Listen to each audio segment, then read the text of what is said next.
Kurt, everyone has an idea of what they want to do when they win the lottery, but what should they do? Give us your opinion. Well, you're talking about a number that is so astronomical that it's more than just a claiming process. You know, it's more than filling your name out in the back of the ticket and running to your state capital or office, district office, and claiming the ticket. This is where you really need a good plan in place.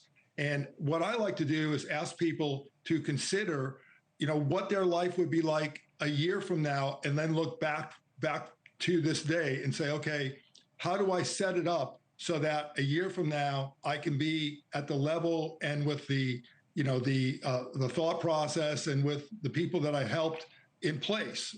So sometimes that requires an individual to share that wealth with people at the time of the claim, as opposed to later on when there's gift tax as well as income tax associated with it. You know, we were talking just a minute ago about the annuity.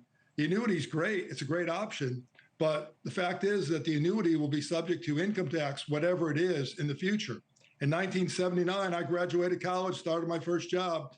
The highest income tax bracket at that time, over $100,000, was 70%. So wow. Right now it's 37%. That's why a lot of financial planners, including myself, lean more towards the lump sum amount, although there are situations where the annuity might make some sense.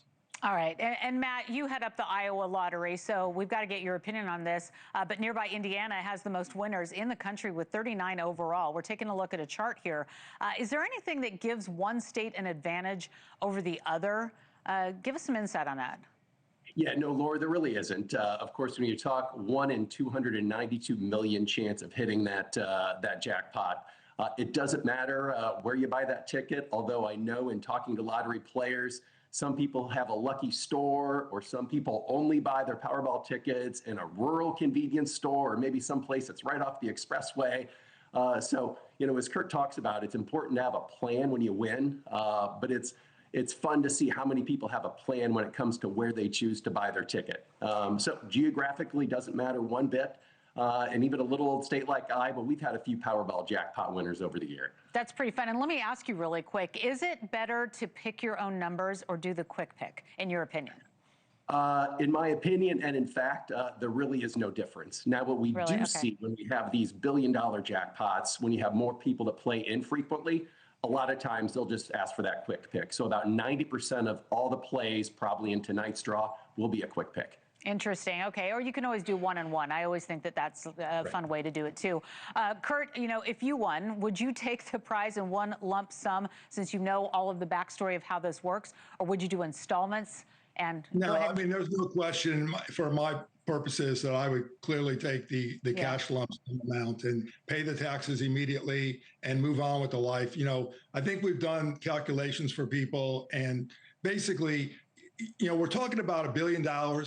But essentially, after tax and the lump sum amount, we're really down to about $300 million. And not that that's a small number, but that can be invested very conservatively for people, and they can make $11 to $12 million, most of which will be tax-free. And that $300 million is still there growing. So that $11 to $12 million will increase slowly as well. So the smart people, I think, really sit down and say, okay, advisors, tell me why I should take something a certain way. And that's why it's key to get a group around you. And what I try to do is make sure that we claim anonymously if we can in the state, make sure it's tax efficient, and thirdly, surround the people with professionals who will help them be successful in their life. And let me stay with you for just a second. Is it true that, what is it, like nearly a third of people who win the lottery go bankrupt? I mean, there's been movies and documentaries on it.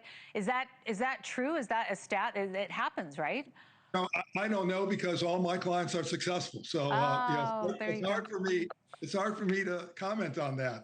You know, I think a lot of it has to do with anonymity, though. I mean, the closer you can be to anonymity and the closer you are to keeping that group of people that know as small as possible, I think that's really the key to being successful, because you don't have people reaching out, and you don't have family coming out from all over the place to say, you know, hey, how about a loan? Thank you for watching. Subscribe below and download our NewsNation app right now on your phone, and you will get fact-based, unbiased news for all Americans.